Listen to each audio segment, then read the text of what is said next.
Hi, this is Paul Tyler, and we're bringing you a very special episode. And it's a special episode where we're taking the Annuity Show and the Reimagine podcast and we're slamming them together for something really interesting. And I've got two of my favorite co-hosts for both shows. Laura, welcome. Yeah, Paul, thanks for having me. I'm excited to be here today. For those who have not met me as of yet, I am Laura Dinan-Haber, the Innovation Program Manager for Nassau Re-Imagine. We're an Insurtech incubator located in Hartford, Connecticut.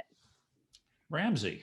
All right, I'm Ramsey Smith. I am founder and CEO of the startup Alex.fyi, and I am the ongoing co-host of That Annuity Show.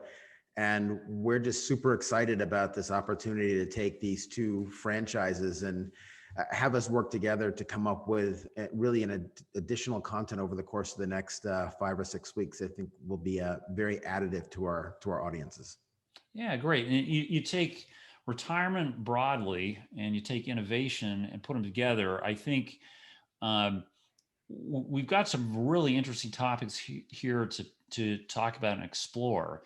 And think about what's going on broadly in the industry, insurance industry, low interest rates, high market volatility, big cost pressure. Oh, by the way, massive change in consumer behavior. We have 83-year-olds who've been, talking to us on online chat at 11 o'clock at night on our patio over the last 6 months. Lots and lots of change. And we thought, why not actually have a sort of 5-part series exploring where this industry may head? And Laura, do you want to talk about what this event looks like and what our goals are?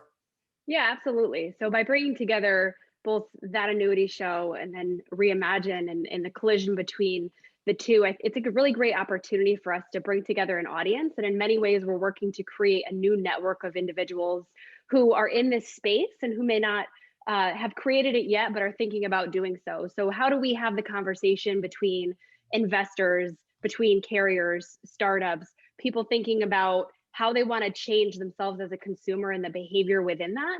So really it's a interactive dialogue that I think you're going to find very interesting to hear hard questions being asked and also some challenging questions where we're exploring themes and topics that are relevant to the retirement age, if you will, but in ways that people may not have thought of it before. So it's a great collaboration amongst people who may not even know each other before they take place on the events. But I think it's an exclusive club, if you will, that we're looking to create here.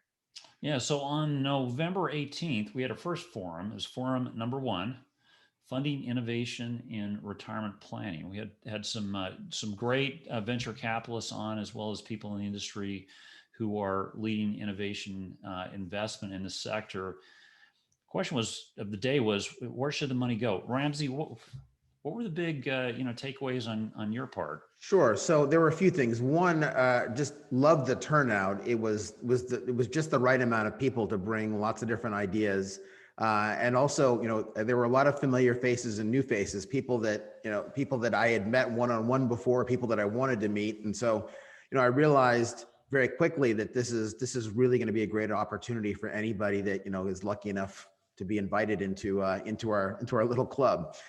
In terms of some of the interesting things that were talked about, we talked about how Insurtech historically has been, largely the domain of P&C, and for a long time there's discussion about when will it enter into the life insurance space, and it is happening. There's been a lot of growth in investment in the life insurance space, but my big takeaway was that as we listened to some of the investors talk, that they still have money on the sidelines. There's still a lot of problems, everything from distribution to policy management to underwriting, or I should say, opportunities and challenges that they have yet to invest in. And then the last piece of it that I think is really important that we touched on a bit towards the end was the need not just to actually fix all those various different parts of the value chain, but to actually make sure that they're all integrated smoothly in order to get the best customer experience.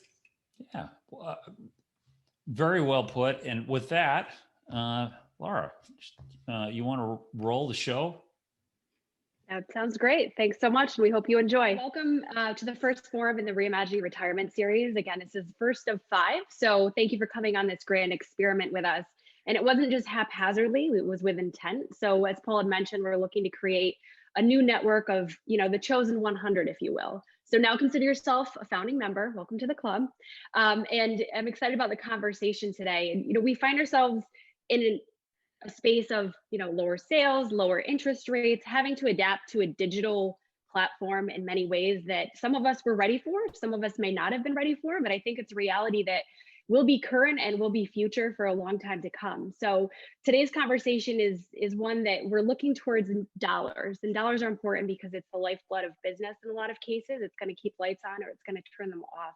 So looking at where are investors putting their money, where do carriers think money should be going, and how does Insurtech react to that? Is that a happy collision, or is there work to do in this space? And we hope that this is just the beginning of that conversation, and one that we can share with you at a future date as well.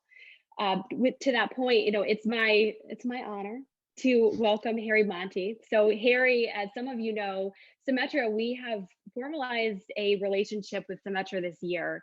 And Harry is the EVP of the benefits division, and he's a longtime friend of Reimagine, but we're excited to formalize this relationship in a way that we can kind of bring the Insurtechs doing the work to his wonderful leadership team and have that happy collaboration of creativity, innovation, and insurance happening real time and in real ways to inform the process. So Harry has joined us today, and I'll hand the mic to him for some remarks. Yeah, thanks, Laura. I appreciate it. And obviously, Symetra is thrilled to sponsor this first event in the Reimagining Retirement Series. And whether it's this topic that we're talking about today about funding innovation and where dollars are going, or some of the future conversations that are going to happen around interacting with seniors online or cybersecurity. This is a critical conversation. I think the right time, as a company that focuses on creating financial freedom for people across our entire product suite, whether it be pre-retirement or in retirement. We just think this is an absolutely critical conversation. And so I want to thank the folks at Nassau for coordinating the event and really pressing this topic forward.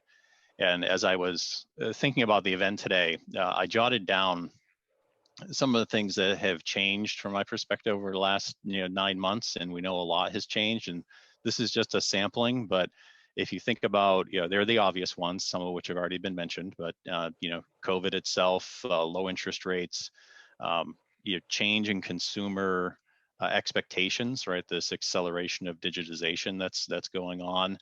Change in risk concerns, right? I don't think anyone's looking at their risk from a health or a financial perspective the same as they were 9 months ago.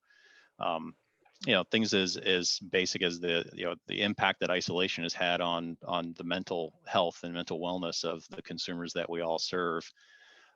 Distribution disruption, right? A number of companies have had to reinvent the way that they are interacting with consumers, and also the way that carriers interact with our financial advisor and distribution partners.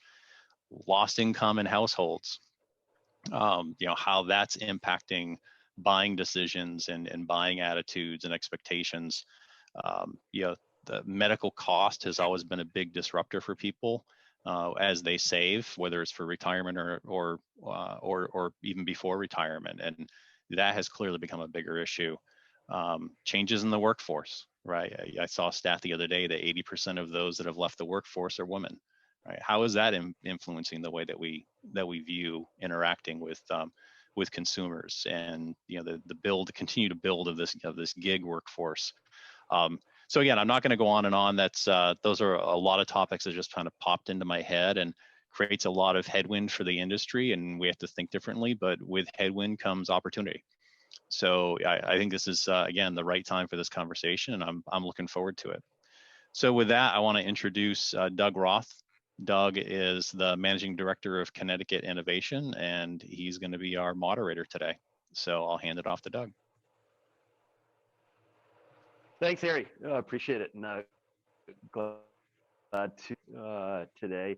Got a couple really interesting panelists, investors, and a host of topics to address with them. So I guess first we'll start off with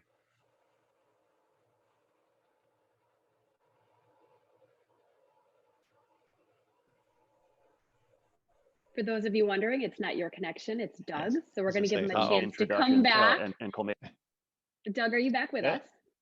yeah, can you hear me? Yes, we can. Thank you. Sorry about that. So, yeah, no, I thought we'd start with introductions. Cole, maybe you can tell us a little bit about yourself, your firm, and sort of history and interest in investing in retirement and insurance, Insurtech. Yeah, great. Thanks. Thanks, Doug, and great to see a lot of familiar faces out there. Just a quick 20-second background on Aquiline. We've been around for 15 years investing in financial services businesses. Insurance has definitely been our power alley over that time period. Our founder was Jeff Greenberg, who's the former CEO of Marsh McLennan, and comes from an insurance executive family. I sit in our technology fund, which started in 2017, so focused purely on technology businesses that are impacting insurance. And it's been really interesting over the last 4 years to see kind of the narrative in Insurtech change. I was talking in the breakout room prior to this around, in 2017, it was really kind of pushing a rock up a hill to get a P&C carrier to buy software from any of our portfolio companies. That's definitely changed over the last couple of years. A lot more money has flown into P&C, which I'm sure we'll talk about throughout this panel, which caused us to really dig deeper and try and understand, why not quite as much capital has gone in on the life and health side. So I've been spending a lot of my time in and around life and health and retirement and distribution and all that good stuff. So I'll pause there, but that's sort of the background on myself and Aquiline and where we're spending time. Great, thank you. And Andy, maybe same to you, a little bit about yourself, your firm, and kind of history, interest in investing in insurance and Insurtech. Sure, absolutely. My firm's called IA Capital Group. IA stands for Inter-Atlantic. We've been around a long time. Firm's over 25 years old. In the 90s, we founded a life insurance company called Annuity and Life Re. I was one of the founders, and it went public IPO in 1998. And then we focused on venture capital for the last 20 years. So predominantly for insurance companies, we manage a series of venture capital funds that are focused on Insurtech and fintech. So we are technology investors focused on the space. Retirement is one of the most important themes that we see. So not only we think it's a great opportunity for financial rewards or gains, but also strategically our limited partners are mostly insurance companies, and they're interested in what's happening in Insurtech from a strategic standpoint. So we're predominantly focused on North America. We make Series A, B, C, D investments across Insurtech. So we do a lot of property casualty Insurtech, but we are very focused on retirement as well, and have some great companies in our portfolio, which I'd be happy to talk about. Great. Yeah, and so maybe Andy, staying with you, so some pitch book data that came across from I think 2014 to 2019, compound annual growth rate of yearly VC Insurtech investments was about 60%. And first half 2020, venture activity in the sector was about $1.9 billion invested across 168 deals. So clearly a lot of money, a lot of activity in Insurtech. But Insurtech is a broad term covering a lot of areas. What about retirement and life insurance? Do you think that those areas are somewhat underrepresented in that investment totals, and if so, why? And Yeah. How does that change? It's a great question, and I definitely do. What we see is about 70% of startup activity is in P&C Insurtech, and about 30% is in life and health. And within life and health, some of the health insurance startups have been getting much larger checks and larger funding rounds than than life insurance as well. There's also, retirement also covers life insurance, but also covers wealth management tech, which is maybe a little bit outside the Insurtech numbers, but it's definitely underrepresented. I think there are a lot of reasons, but one important reason is there are fewer entrepreneurs focused on retirement, and I think part of that has to do with the personal experiences of entrepreneurs. A lot of entrepreneurs are pretty young in their careers, and they haven't had personal experiences with buying retirement products. So, today I think there are more pet insurance startups than there are life Insurtech companies that are focused on retirement. And it's just because of the person. If you're 28 years old, you might have bought pet insurance, but you really haven't focused on annuities or some traditional retirement products. But that's one reason I think, the selling retirement products, people are skeptical that it can be done digitally, but I think a lot has changed in 2020, and you see older Americans engaging on Zoom regularly this year, and digital prowess has really except for maybe the very oldest cohort of Americans, really just about everybody is digitally native. So I think that I think some of those excuses that people facing retirement age don't engage on the internet is no longer true. And we're hopeful that there's going to be a lot more digital sales, digital engagement of retirement products going forward. Yeah, great. And Cole, certainly opportunity to comment on that as well, and maybe also, is there? Andy brought out a great point in younger entrepreneurs, and I think there was someone who once said, fall in love with the problem, not the solution. And if you're 25, 35-year-old entrepreneur, how do you fall in love with a problem you've never really experienced? Not having saved enough for retirement when that's 30 plus years away. So again, same question to you, and also so the timeline of an investor and the timeline for a life annuity retirement company proving out their business model and all of the metrics of that business model, are those two timelines maybe not in sync? And is that also perhaps maybe an explanation why the sector is somewhat underrepresented?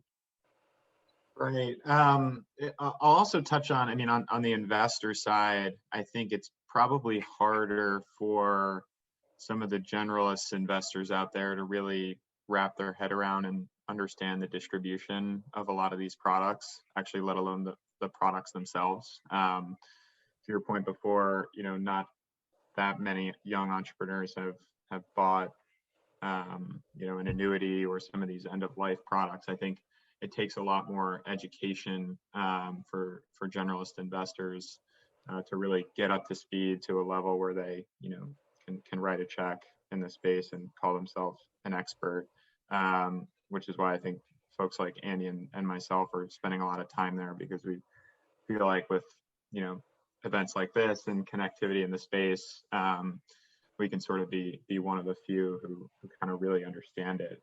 And yeah, I think, that's, I would really just kind of echo what Andy said around the entrepreneur side. I think it's true on the investor side as well.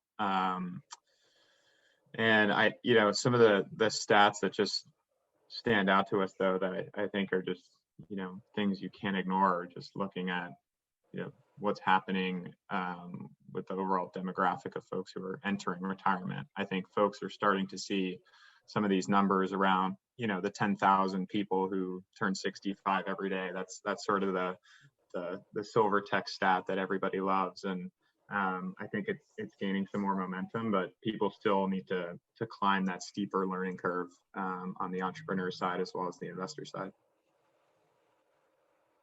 Yeah, great. And I'm curious from both of you, what you see is some of the key trends that are either going to fundamentally change retirement and the life space, or I think one thing that we've seen with COVID across a lot of different industries, not just Insurtech, is that it has forced an acceleration of changes that were already taking place.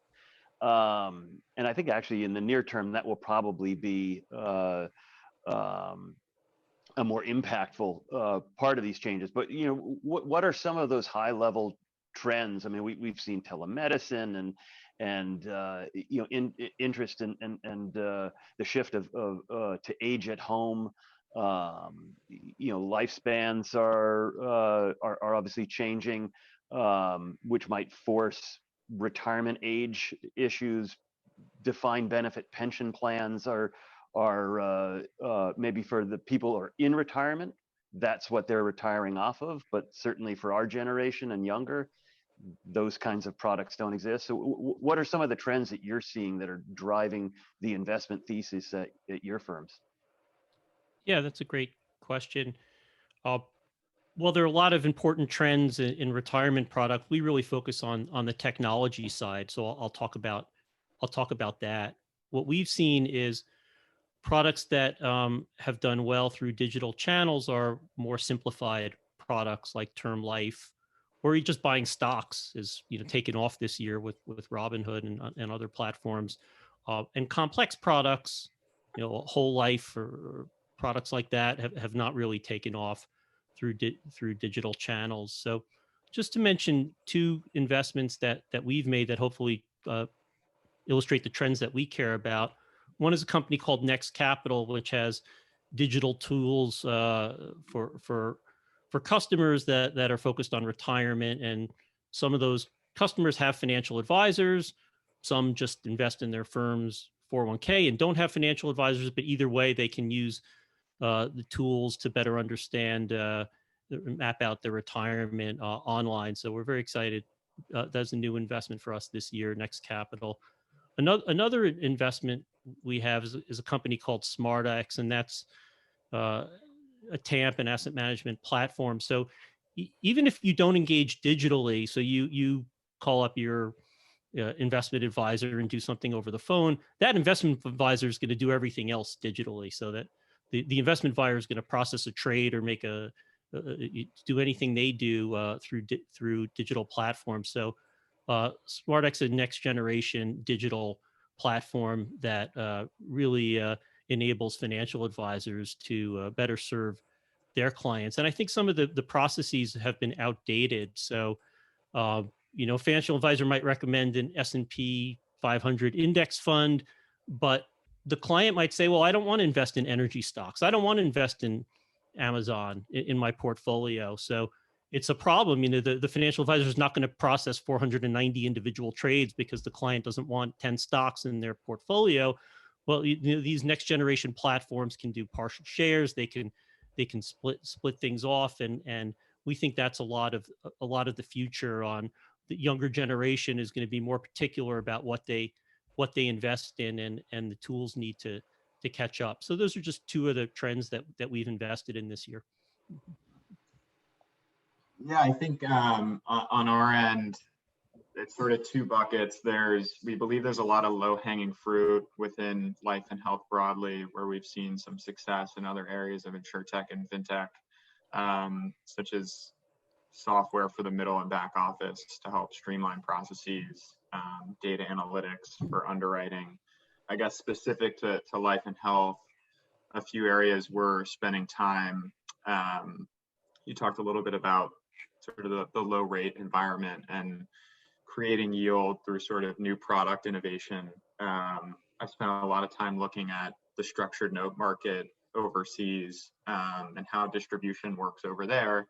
And are there ways to sort of tie that into annuities in the US? Another theme we're spending time with is longevity risk and how that relates to sort of aging in place. If you look at a lot of products such as long-term care insurance, which boomed 20, 30 years ago, there's sort of a tsunami of claims that will need to be paid out over the next couple of years. So how can you use technology to help keep your policyholder at home as opposed to paying very high claims to nursing homes. We've seen a few interesting companies that are trying to tackle that space as well. So we sort of segmented into those kind of two buckets. What are kind of the, you know, more mega themes such as data analytics and middle back office that could sort of make an impact in life and health, and then some of the specific life and health trends that we're spending time in. Got it. And you know, kind of a riff off a question from the chat. You know, are there, when you think of kind of the value chain of in retirement, and we'll throw life insurance in there as well, in terms of you know, sales and distribution, underwriting, claims, and various other back office, are there different steps in that, along that value chain, that are more interesting to you from an investor perspective, or that you think will be fundamentally disrupted by Insurtech and sort of up and coming technologies and startups? Yeah. We care most about digital sales and digital engagement. So sales distribution is maybe the single largest area, and you've seen there have been some successes in this. You know, for example, this Assurance IQ was bought by Prudential for over $2 billion, and they distribute, you know, supplemental Medicare, life insurance products. You know, products that are really focused on Americans that are, you know, median age or older, and you know, it's been very successful, and we think there's going to be a lot more activity there, and same thing with digital engagement, which I talked about with Next Capital. In other areas of Insurtech, we're very interested in product innovation, and I think that's very important to the sector as a whole. But it's hard to have proprietary products in retirement. You know, for example, target date funds have been an innovation over the last 10 years or so, but there really haven't been successful tech companies around target date funds. They've just been copied by the major product manufacturers, and there's not a lot of you know, money to be made for a tech company on that. So I think product innovation and simplifying products and not having products that are too expensive are important trends for the industry. But from my vantage point as a tech investor, we look at digital sales, digital engagement. Yeah, I guess just starting on digital sales and engagement for us, I think a lot of the products within life and health are still sold versus bought. So, you know, how do you really make the agent more efficient? I think there's definitely a lot of opportunity there. In terms of, you know, I spent a lot of time thinking about distribution, embedded fintech, and you know, now embedded insurance seems to be sort of a buzzword or a theme, whatever you want to call it. But if you think about where a lot of folks in the US traditionally buy life products through independent agents, are there ways to do more of that through your independent wealth advisor, the wirehouse that you sort of buy or take broker advice from? Shouldn't that all be sort of consolidated in one kind of financial platform for you through one advisor? Still sold versus bought, but can you do it in sort of a channel that, you know, brings things together? And what are some of the opportunities there around the plumbing, the middle back office, that make that seamless and easy for a traditional financial advisor or someone who's not necessarily as well versed in insurance? And I'm curious, you know, both of you have mentioned quite a number of times technology, and so I'm curious if there is any technologies out there that you think are going to be, you know, I hate to overuse the word disruptive, but, you know, really impactful in the future of retirement. You know, things like, you know, AI and blockchain, Internet of Things, 5G. You know, are there, you know, any technologies up and coming that you really believe will be adopted and fundamentally change either the business models, the products, or the distribution within this space. Yeah, I can start there.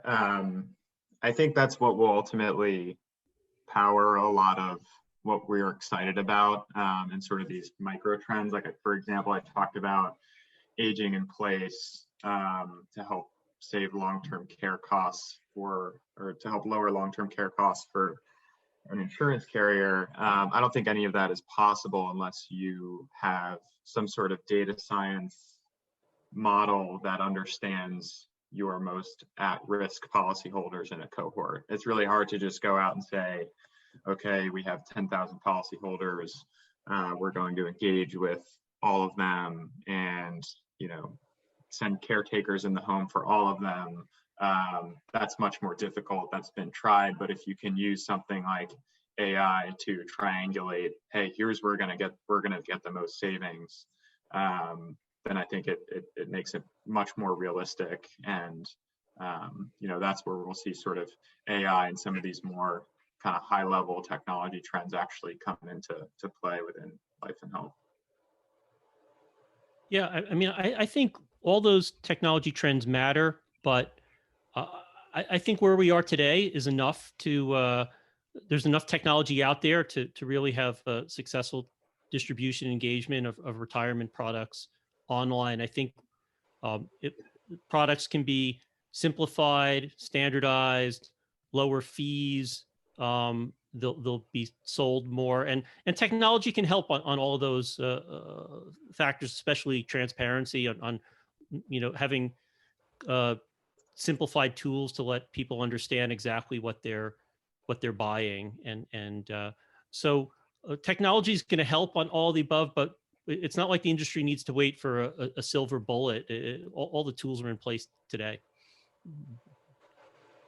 And I mean, do you see any resistance in the industry, right? So that there's a lot of existing business models that help with distribution, whether it's financial planners or brokers and agents, and they may or may not be as accepting of new business models, new innovations, the use of new technologies, obviously fearful of like the direct to consumer approaches that digital transformation might enable. Are there other areas of resistance within the industry that are maybe prolonging the adoption of some of these new technologies and new business models and new products? Yeah, I mentioned before, we think a lot about the opportunity in kind of the middle and back office. When Verisk bought Fast, we spent a lot of time thinking about that acquisition and thought it was really interesting for a predominantly P&C player to branch out and buy a policy admin system in life. I think when you think about resistance, though, the reason you've seen a lot of people struggle with kind of getting those first couple carriers over the finish line within life and health is a lot of those policies are currently outstanding. They're on some on-prem system.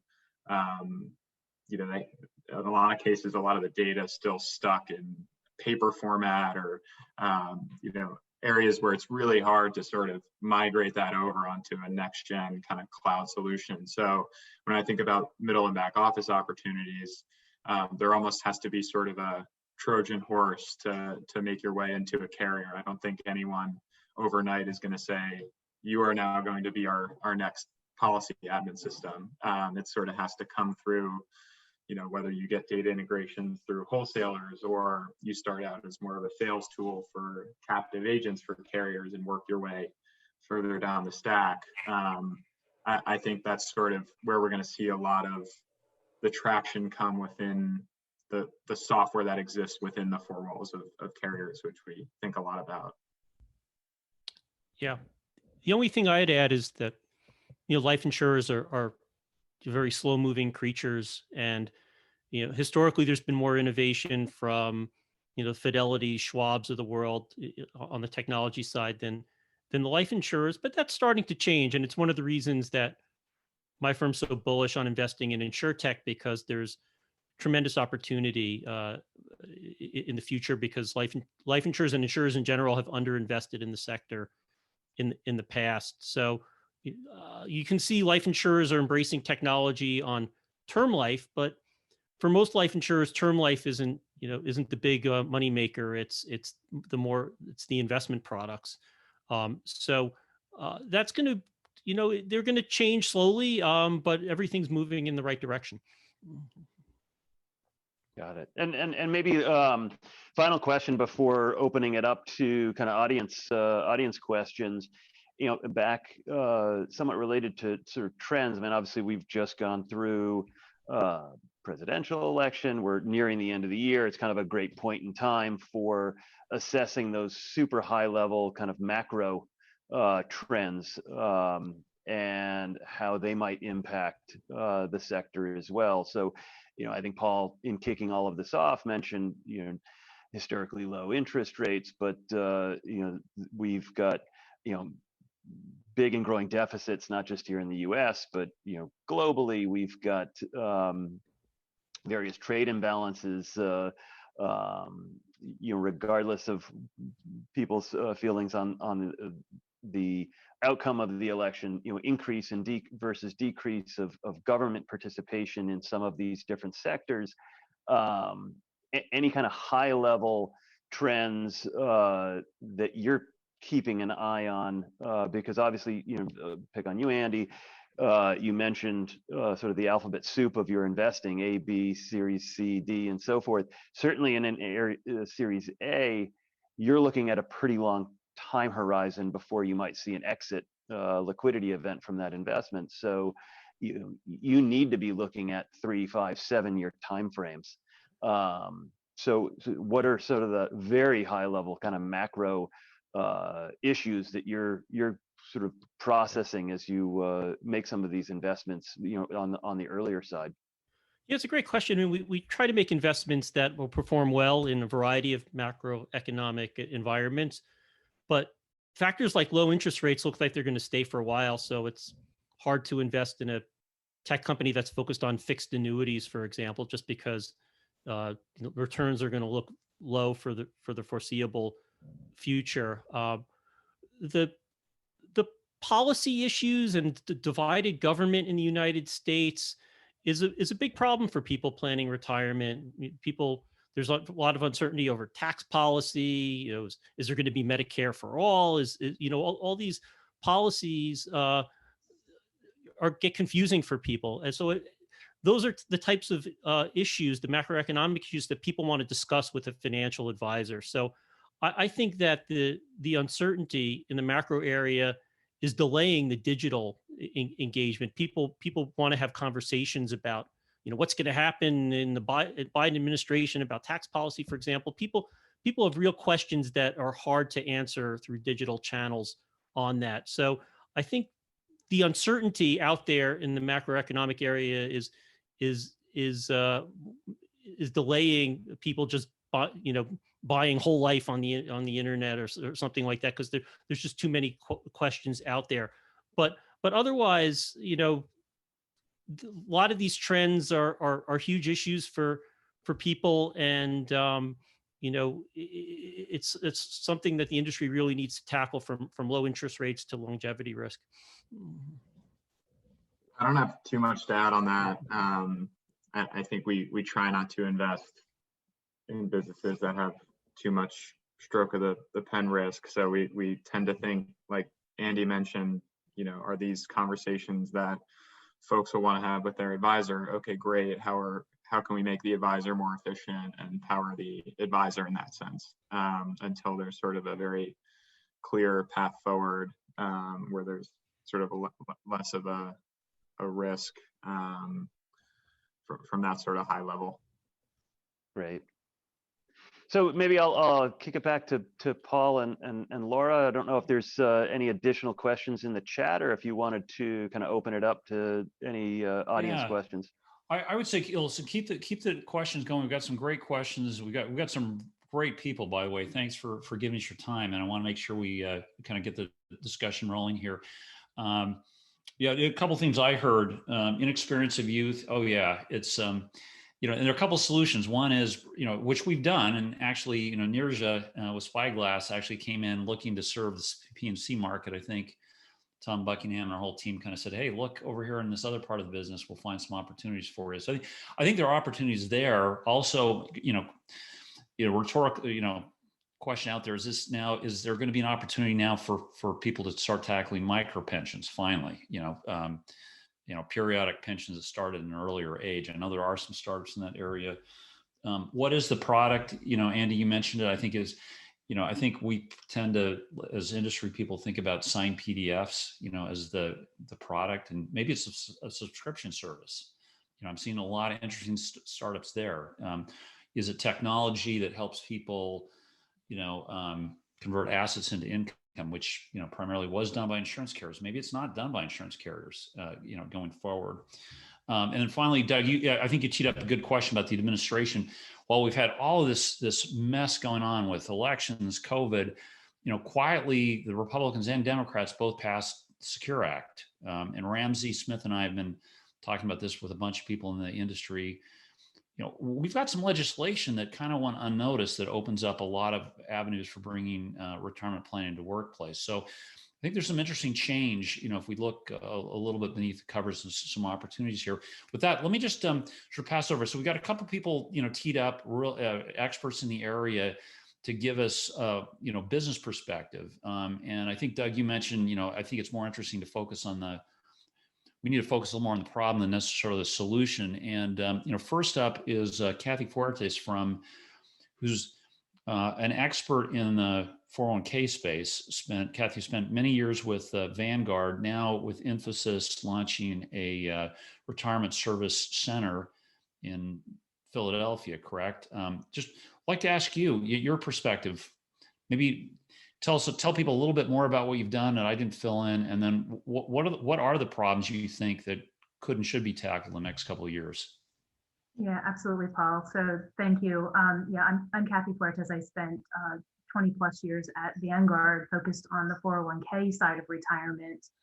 And most recently, I've moved over to Infosys, where we're building a retirement center of excellence here in the Philadelphia area.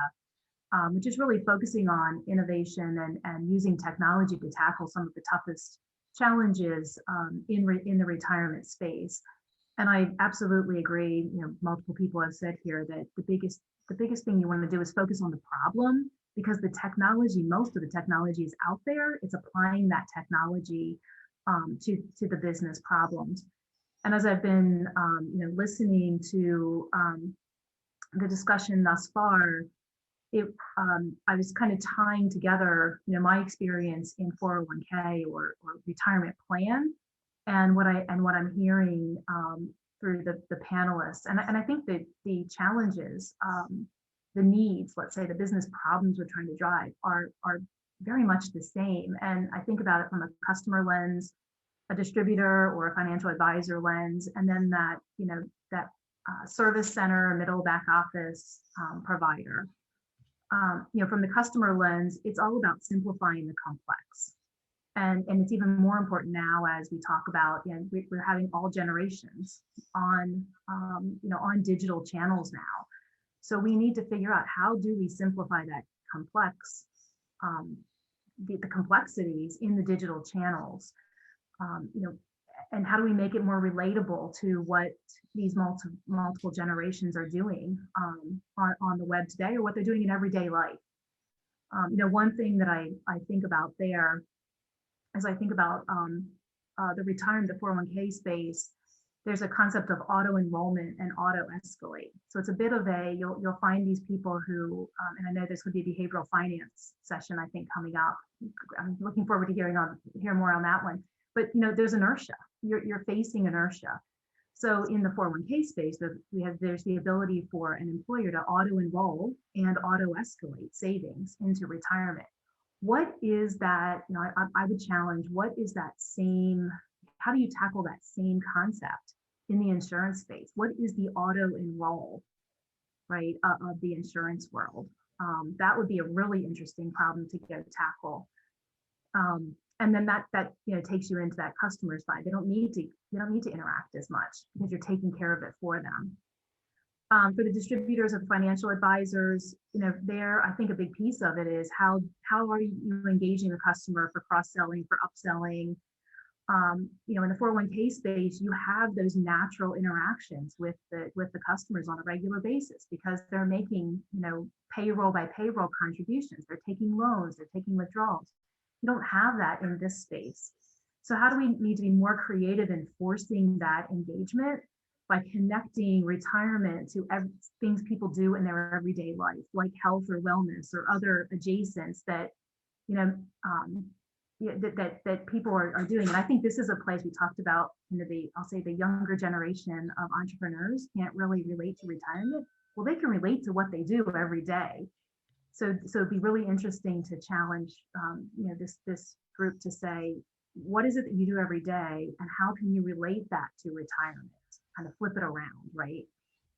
And then, I also think that there's this opportunity for hyper relevance. Like, how do you use technology to help financial advisors or distributors, really have that personalized, hyper relevant time to do that reach out to a customer and reinforce the brand, do the cross sell, upsell, et cetera. So there's a lot of opportunity in there as you think about AI and ML and just kind of the technologies that focus on really deep analytics and personalization. And then the final piece that I'll talk about is the service center, middle office, back office. I think we talked a lot about that already, but in there, it's all about operational efficiency. You want to lower the cost to serve. So any type of lights out processing on the back end in the middle office and the back office is incredibly, incredibly important. Increase the, lean out the process itself and leverage technology for straight through processing. So there's a no touch focus in the middle and back office world. Allow self-provisioning in the front office and really focus on those high value, high touch, or high value touches, I should say, opportunities that are out there. So that would be my perspective on areas to focus in on. Well, thanks so much, Kathy. And next up, Rich Lavois, Executive Vice President of Retirement Distribution. A lot of us, you're well known in the business on the annuity side. Tell us what, if you had $10 million, what would be the problems you would put the money at? Great question. I mean, first of all, I think this is a very complicated area, and to get annuity sold digitally is going to be a number of factors really need to change. And I think that you have UX issues. When I think back, I used to be selling annuities in New England as an individual rep, 40 years ago. And it really hasn't changed significantly. We give them a brochure, we can give them an illustration, and we give them an application. And it really hasn't changed that much. So there's an opportunity there just in the UX, like how do we change the buying experience? I know that, you, Paul, have probably the first mobile app in the industry to buy an annuity, right? And that's brand new. And this is 2020, right? So it's like, geez, why wasn't this done 7 years ago or something like that?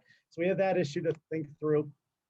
Product issues, we need to think through that as well. We built the products for an analog age where you needed large premiums to make it so you could make a profit because of the cost of issuing and administering the policies. And now with digital processes, this is going to change. You'll be able to bring down the amount that somebody has to start with to de minimis numbers because it's all going to be digital at the end of the day, and that could be a big game changer right there.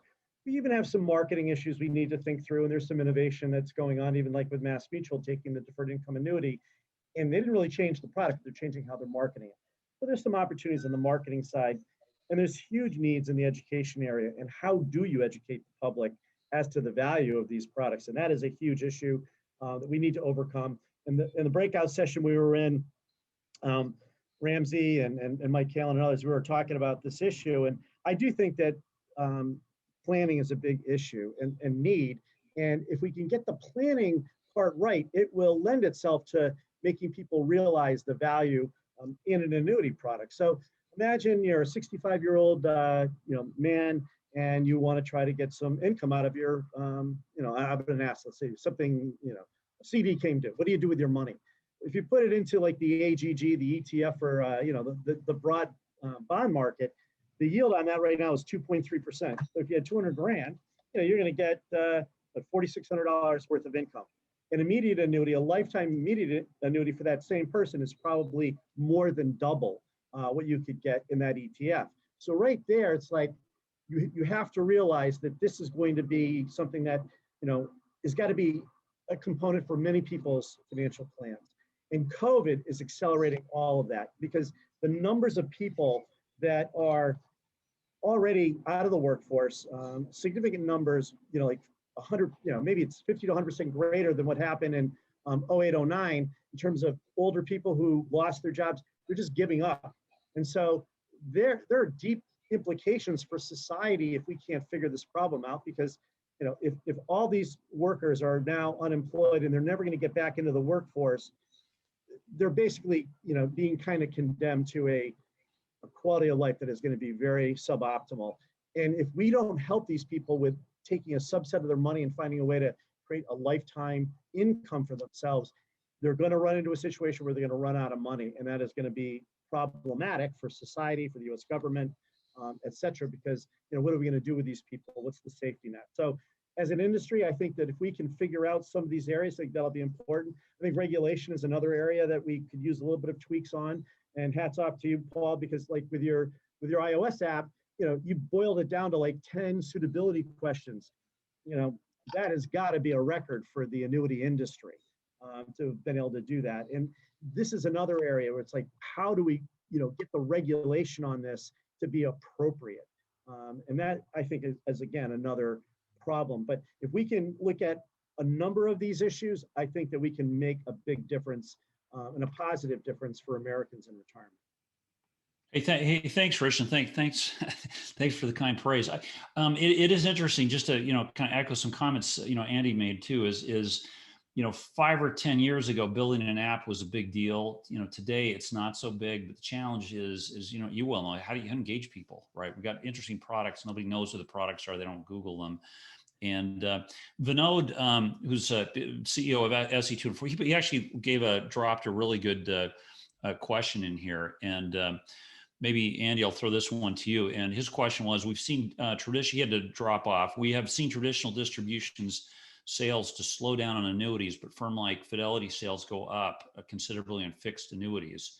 And what is this, right? Are consumers going to demand the simpler products, or are certain companies, and I'll add a little different wrinkle, is it just that certain companies have business models that are better suited for reaching people in this world? And demand hasn't changed at all. It's just, we haven't been able, traditional industry has not been able to reach them when they can't show up in somebody's house. I think it's all of that. I think it's trusting the provider. It's low fees. It's just people being comfortable that they're getting a good deal, and they understand the product. Paul, I think 5-10 years ago, people would say, oh, nobody's going to make $100,000 investment on the internet or something. I think those days have changed. People do it routinely and buying stocks, and there's no reason they can't do it with annuities or other retirement products. But I think that, people trust Fidelity, and they're putting their, retirements there and investing it either through a financial advisor or directly. And that seems like a more logical place to buy annuities from a lot of people's standpoints, even if Fidelity's not the issuer, right? It's just a platform. But it's just trust and transparency, like I said before. Yeah. Hey, Susan Winkler, can I put you on the spot? You have a really good question about, of course, innovation by region and state. Do you want to just ask your question, Cole? Maybe this is a good one for you. Okay, thank you for putting me on the spot, Paul. But you know, I was thinking as we're talking, I was putting a larger lens on this, and as we're looking to, and my focus is always growing the Connecticut economy. So where are we in the terms of the U.S. and the world as investing in Insurtech? Are we behind the curve here in the U.S., Connecticut region? And if we are, why? And who's leading the charge in adopting Insurtech, fintech investing into, I said LAR, but it could be P&C, just Insurtech, fintech. So I'm curious, global perspective, please. Yeah, I think within Insurtech as a whole, you know, I don't have the numbers in front of me, but US typically tends to lead that from a funding volume standpoint. As Andy mentioned in the beginning, you know, life and health only makes up about 30% of that. So lagging the rest of the world, I don't want to say we're behind specifically in any other region, but I think if you think about the general capital that's committed to fintech, a huge number, and then even within Insurtech, life and health, you know, is behind where I would expect. You know, that being said, I think it sort of remained at that 30% level of an overall kind of growing pie. So it is overall generally growing. I think, you know, it's sort of, to put it very simply, we've seen innovation with banks. We've now seen innovation over the last 3 or 4 years within P&C. And I just think life and health are sort of the last folks to move, you know, across that entire fintech investment cycle. So I think it's inevitable that it is coming. That's what we believe. It's just sort of a laggard of that group of 3 is how we see it. And would you say that US is leading the charge in that, Colt? You feel like we're behind in the investment in those types of technologies and adopting those? Just curious on perspectives. I'd love everybody's perspective. We always have room to grow. So, right. But are we leading? Are we, you know, right in the middle as far as our focus investment in the Yeah, I mean, we invest in North America, Western Europe, UK. We have a investment in India as well as in Israel. I can say with confidence that on the P&C side of the house, that the US, you know, definitely seems to be leading. I mean, you know, we've seen some amazing Insurtech businesses that are full stack sort of go public this year, which has been great to sort of watch how, you know, another type of investor sort of looks at those opportunities and the excitement level around it. You know, within life and health, I think it's a little bit harder to, you know, kind of plant the flag that the US is sort of out ahead of the charge completely, but all our relationships, both in the US and abroad, you know, they seem to point us to a lot of deal flow that comes from, you know, the East Coast and within North America generally. So I'm not sure if other folks want to chime in on that, but, you know, can say with more conviction around Insurtech generally, yes. Within the subsector of life and health, it's a little bit harder to triage that. Yeah, well, thanks. And Don Lemix, I think we still have you here from Symetra. Don asked a really interesting question about what are the boundaries of retirement. Don, are you able to elaborate your question? And I'll actually ask. I think it's a good question for Cole, Andy, and Dave Miles. Dave Miles, if you can jump on, you're also another investor. I'd love to get your perspective on this question as well here. Don, why don't you tell people what you do and your question here. You want me to explain myself, Paul? Okay. What I was riffing on, I at Symetra, I deal with innovation, technology scouting, kind of looking at the forefront of things and how they can impact the industry. So the question flows naturally for me from what problems do you fall in love with versus the technology, right? So what I'm hearing a lot is the problems we fall in love with tend to be the ones we know immediately and are close to us. And yet I think there is this very interesting domain of what we don't know, what sits outside of our boundaries. And those boundaries are blurring. So when you step back and look at the trends, the impacts of, let's take the current vaccine, COVID-19 vaccine.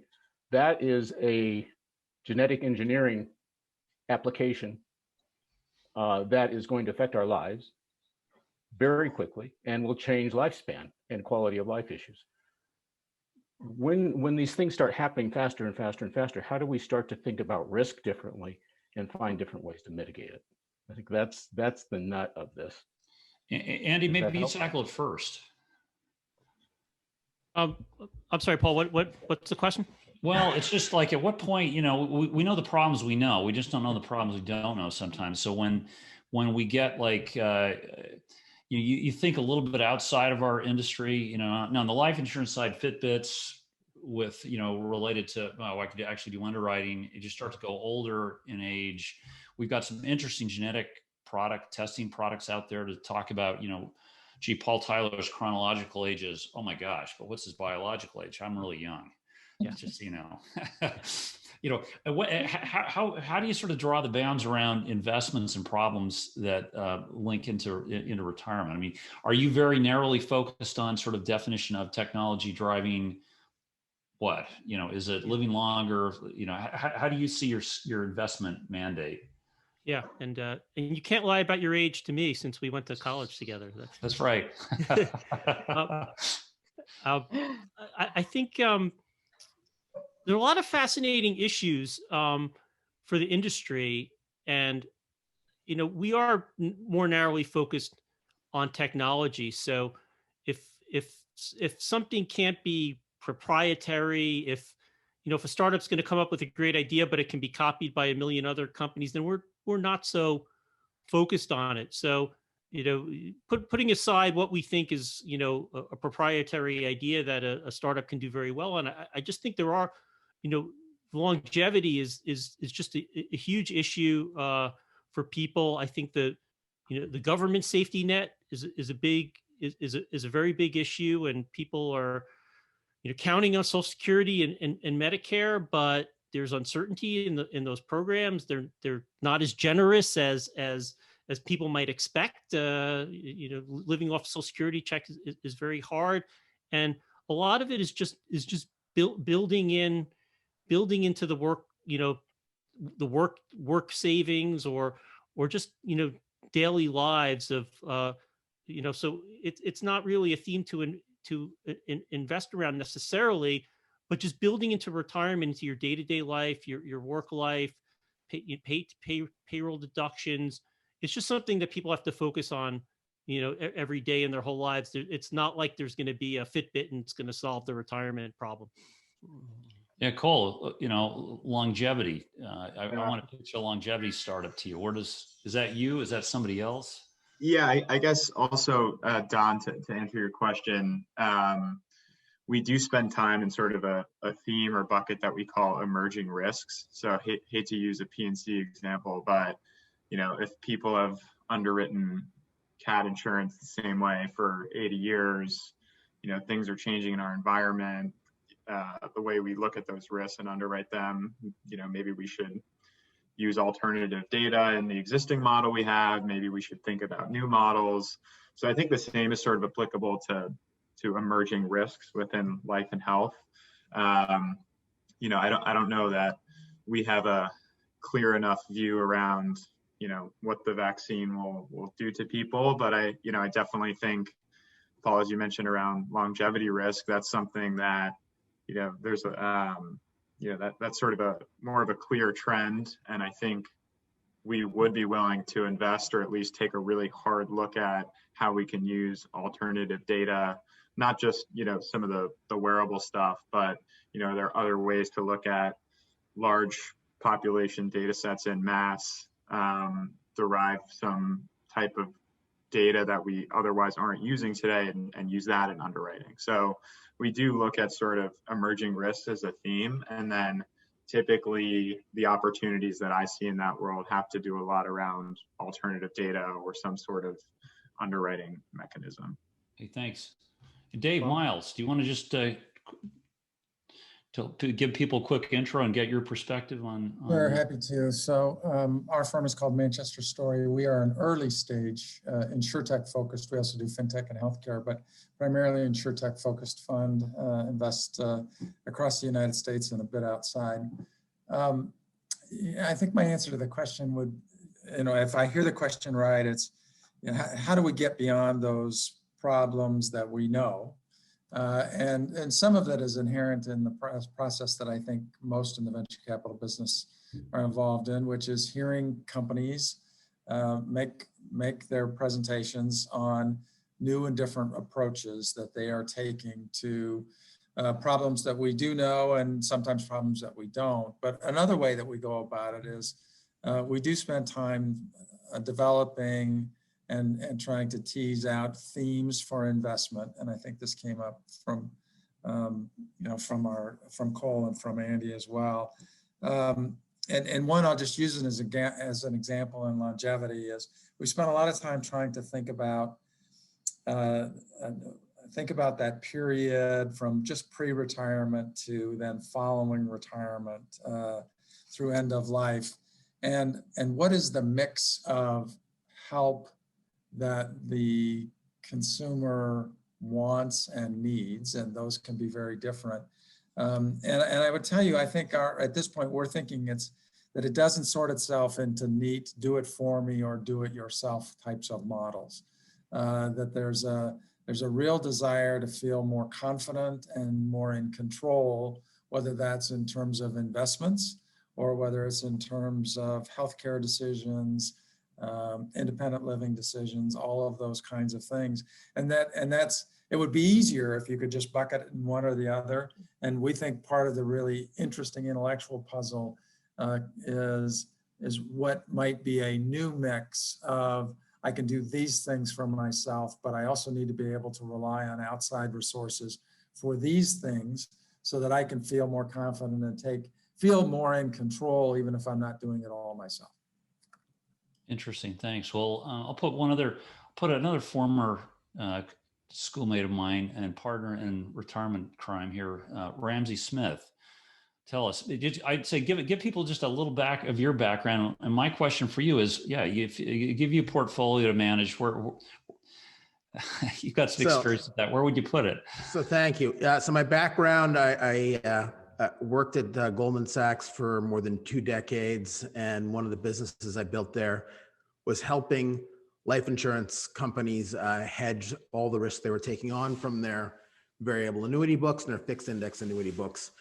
And one of the things that I discovered in the process is we started moving away from hedging, and towards helping a lot of these companies develop new and different products. We suddenly were out in the distribution channel and sort of had the observation that there was a real opportunity to focus on really a lot of the themes that are coming up again and again and again today, which is greater simplicity, greater transparency, and really doing as much as possible to focus on improving financial literacy and empowering the consumer to make their own decisions. And so that has been the main focus of my business, which is called Alex.fyi. It was sponsored, or I'm sorry, it was influenced, the name was inspired by Alexander Hamilton. Now, if I had a budget, the thing that I would focus on, or a bigger budget than I have, I should say, I do have a budget, but a bigger budget, really focusing on a few key things. One is solving problems as much as possible throughout the value chain, right? Either by building or ideally by integrating existing technologies. So Andy Lerner, said earlier that all the technologies we need do exist. Pardon me. And I tend to agree with that. What ends up happening is any particular startup or company that you'll run into will solve sort of one problem in the value chain, and inevitably, all the efficiencies that are gained there can get lost very quickly as you move on to the next step of the process. And so the real thing to focus on is, in my mind, is identifying sort of best of breed processes or technologies in each part of the value chain and finding ways to integrate them. And in my view, the way you do that is you either form partnerships, which is what I'm trying to do with various folks, or in an ideal world, you take more of an M&A approach to it, where you either merge or you have sort of economic partnerships, or you have common investors. And I think that's where we're going to see the greatest progress on a going forward basis. And it really it's everything from customer acquisition to the application process. So doing some of the things like Paul is doing, like simplifying the process. Like, here's the thing that blew my mind was that e-apps are kind of the state of the art still, but e-applications are only sort of modestly better than paper applications in my view. There's a lot of development that needs to happen there. So anyway, I'll stop there. But I think it really is fixing as much as possible the whole value chain so you have a straight through process. And when you see the insurance companies, so you take Lemonade as an example, they've solved the whole process. They've solved the entire stack. And that's part of the reason why they're able to offer offer a product in such an efficient way. Yeah, hey, thanks, Ramsey. Now, and we're almost to the end here at 12:30, but we also want to, over the course of these 5 series, just kind of introduce people to interesting startups, and kind of in the spirit of the last conversation we had, which is what are the boundaries of retirement, and how do you engage people? I can tell you from personal experience, we got a great app, but getting somebody to talk about an annuity is very hard. How do you build trust? How do you get people to know, like, trust in a digital age? That's actually one of our other forum topics. My hypothesis, you've got to start with some bigger problems first to get the trust and start a conversation. And so with that, I'd like to just flip the time over to somebody I know probably everybody knows, Farron Blanc. Farron, thanks so much for joining us. Farron just did a phenomenal job for a reinsurance company, pioneering a lot of investment, a lot of startups in the area, now doing a startup of your own. And Farron, welcome. And do you want to just give people a quick intro and jump in and talk about what you're doing to engage people in retirement? Yeah, no, thanks, Paul. Great to meet everyone. It was a great conversation, about all the stuff that we're chatting about. So briefly, I have a few slides that I could walk through very, very quickly. As a visual person, I find it's always easier to, to share and look at something, particularly when we're all rather than staring at my head exclusively. But yeah, so what we're building at Jerry is a virtual concierge for the future of senior living and long-term care, senior care. Obviously, retirement, the way I think about it is retirement is both health and wealth. And so just as a background, as Paul mentioned, was previously involved with Reinsurance Group of America, helped start RGAX, grew that to 400 people, and was also the president of a life insurance company and did a whole bunch of other things. And my co-founder was this co-founder at Tala, a micro-lending startup that has raised like $300 million, focused on giving microloans to people based off of the data on their address books and their phones. And then after that, spent some time at AARP, and we're super blessed to be backed by some great investors like Silicon Valley Bank, Bessemer, APC. But personally, my experience with this is my father. So my father ended up passing away in April from COVID, but before that, he spent the last 4 years of his life in a nursing home. And that's super stressful, super confusing. It was very expensive, $10,000 a month, almost brought my mother to financial ruin. She ended up selling her house privately to our neighbor's cousins without an appraisal, just because she wanted the transaction done. And so that just exposed me personally to the opaque predatory world around, not just the retirement go on cruise, but the real downside, or the tail risk that retirement can bring about. And unfortunately, we're not alone. There's 35 million people that are going through this. And so what we're building at Jerry is we're using licensed experts, social workers, and LPNs to help seniors and families in 4 buckets. And then to Paul's point, the way we really think about it is, I think you need to handle all 4 of these tasks, or at least the 3 tasks, to earn the right and the trust to be able to have the conversation around financial well-being. So briefly, what we do is we help with daily essentials. So we've arranged discounts and negotiate pricing for groceries, food delivery, transportation, prescription drugs, at a zip level for our clients. We also do tech support and remote support. So we're not the people to call if your Wi-Fi has gone out, but we do help a lot of our clients reset Amazon passwords. One of our clients setting up an Etsy store online, is joining Zoom calls for their churches or house of worship. So that's also, something we do. Health and nutrition, obviously, so at-home exercise plans, nutrition, and we keep tabs over a longitudinal period on like sleep, emotional cognition. A lot of our clients are depressed, and some of them talk about suicide and heavy stuff like that. And so we're there, to chat through that. And then the final topic, and this has come up, is a lot of our clients are asking about what's the right insurance coverage that I need.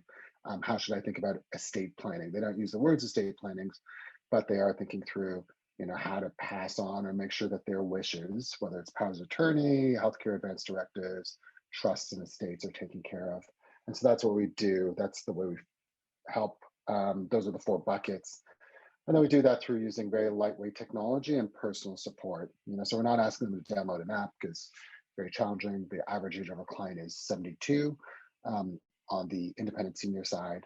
So we're just meeting them where they are, and building very lightweight, solutions, video, content.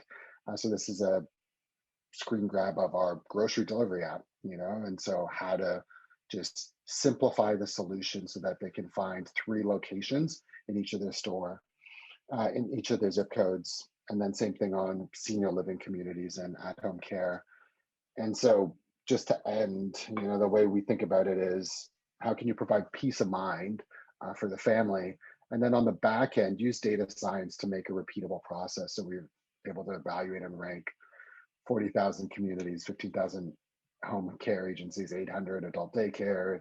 I think we have a database of, I think it's 8,000 grocery stores and 4,000 pharmacies, all at a zip level, and continuing to build that over time, to be able to help seniors and personalize their care and coordination, both on the health as well as the wealth side. And then most importantly, avoid predators. So trying to bend the cost curve on service delivery, and then also, saving them time, money, or stress.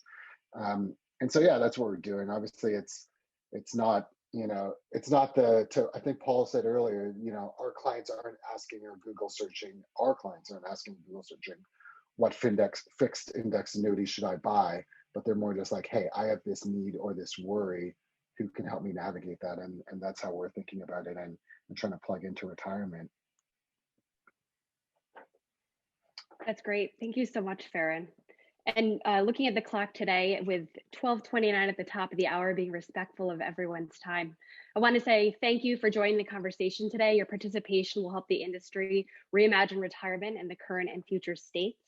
Special shout out to Harry, Doug, Andy, Cole, Kathy, Rich, Ramsey, and Farron. Your insights and experience are very helpful in this conversation, and I hope that it got everybody thinking about how we can change our viewpoint to then change how we're going to do business differently coming up. Special thanks to Symetra as today's sponsor, and I hope everyone had the opportunity to enjoy coming together, sharing ideas, sharing knowledge, in many cases, decades of industry knowledge that will help form new thought processes with a combination of tech and peace of mind. So with that, we invite you to join us on December 2nd. And for any and all of the upcoming forums, you'll be hearing from us afterwards. We're going to be converting today's conversation into a podcast to be shared out through Reimagine and also that Annuity Show. We're also going to be creating a discussion paper. So you will see all the content from today come out in 2 different forms. We'll make sure to tag all of those involved so you can share it out with those in your networks. So again, thanks to everybody. You will be hearing from us soon, and we hope to see you at upcoming forums.